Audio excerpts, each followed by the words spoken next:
Now our final sequence is a yeah, this is the most difficult one, and then this is where finding patterns the first way really shines. Okay, so now let's do that. So now A2 is P times A1 plus Q, right? And we don't know what P and Q are. Those are just real numbers, okay? So then A3 is P times A2 plus Q, right? Then since we do know what A2 is, therefore P A1 plus Q plus Q, like this.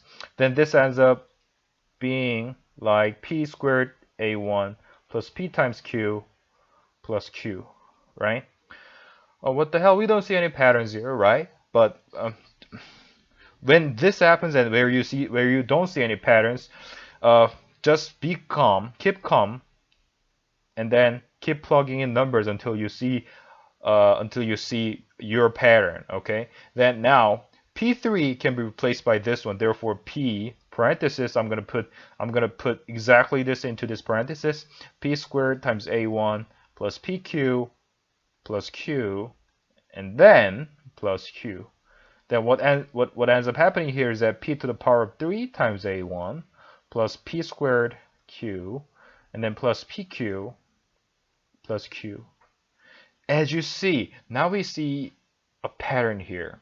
So when this is A4, this is 3, right? When this is A3, this is 2. When this is A2, this is the power of 1, right? Then we do know that at least when this is AN, it has to be P to the power of N minus 1 times A1 and blah blah blah, but we haven't figured out what's going to come after, right? So what follows this term is, well, let's figure that out. Let's take a look at this. What does this look like? If you take a look at this one from the n to the from q to p squared times q, then you kind of can you see that this is a geometric sequence whose common ratio is p? So you're multiplying p here, you're multiplying p here. Again, here, you're multiplying p here and p here. If you're not convinced, let's do this one more time. So this is how exactly I find patterns for special sequences. I mean, why do I name this a special sequence? Because anything could be a special sequence. Anything could be so you could maybe see an unknown sequence that you have never seen before on a test. So when that happens, then this doing it algebraically doesn't really work. But this works all the time. This works all the time. Okay. So now that A5 is we know that this is P times A4 plus Q, right? Then now in in in the place of A4, I gotta put this right in that we have P to P parenthesis P to the power of 3 A1 P squared Q PQ and then plus Q and then we have Q down there. Then if we do that, then we have P to the power of 4 times A1, right? And then P to the power of 3 times Q and then P to the power of 2 times Q and plus PQ and then Q. Now we see that whatever is down here is a geometric sequence, right? Do you see that? It's a geometric sequence here. Then, since we know that it's a geometric sequence whose first term is Q, right? Whose first term is Q, and then whose common ratio is R. Oh, no, P, whose common ratio is P, right? So it's like this. The first term is Q. I shouldn't name that as A1. Let's just say I'll name that to be it froze. Okay. Let's allow me to name that. Oh, why doesn't this work? Okay,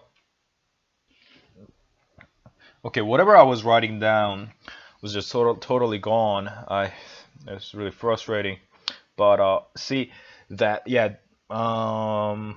So A5, we figured out that AN will have to have P to the power of n minus 1, right? N minus 1, and then times A1. and then whatever comes down here is a sequence whose first term is Q, and then first term C1 is Q, and then the common ratio here is P. And then we have when this is 3, we have 2 terms here. When this is 4, we have 3 terms here. Therefore, we are going to have n minus 1 terms here. Therefore, the first term in this case is Q. Therefore, P n minus 1 over P minus 1 this is a general term of a special sequence here that I just talked about. Okay, this is a special sequence. All right, now I'd like to talk about something very special here as well. Yeah, it is something very special.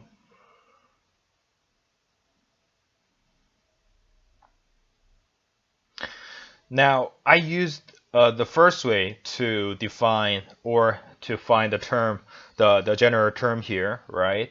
And then now let's use the recursive pattern here, okay? Then, I mean, this was actually done by algebraically, but this was just purely algebra. I mean, the first one was also purely algebra, but well,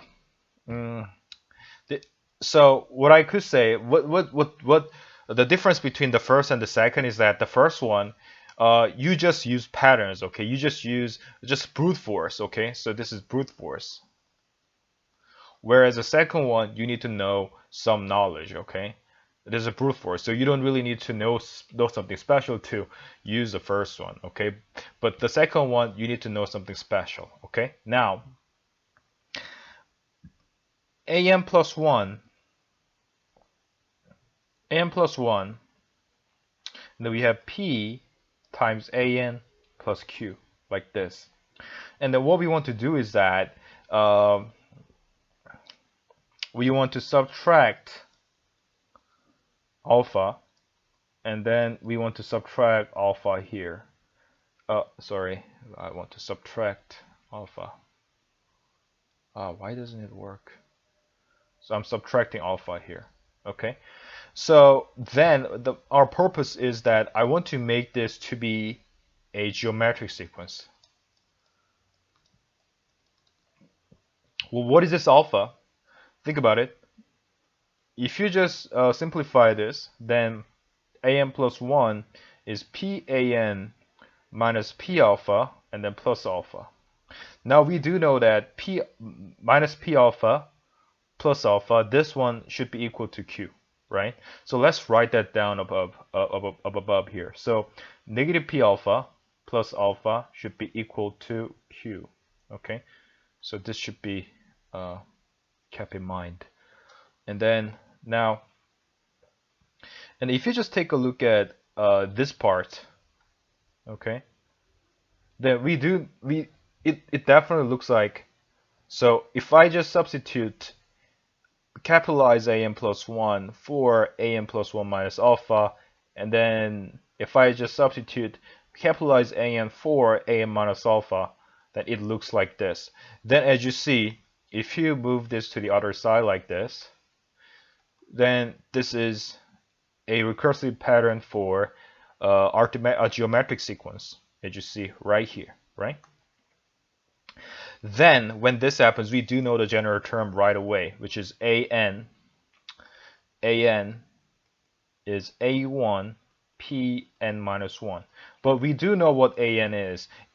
Capitalize an is an minus alpha, and then this is a1 minus alpha, right? Because this is capitalize a1, and then this is pn minus 1. Okay. Now, if I simplify this a bit there, then that is an is a1 minus alpha, pn minus 1, and then it's plus alpha. Okay. Now, if you simplify this formula for alpha, then it is alpha equals 1 minus p, this is q, right? That alpha is q over 1 minus p.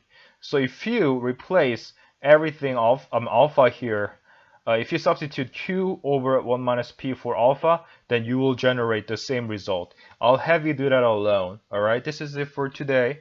I'll see you back here in the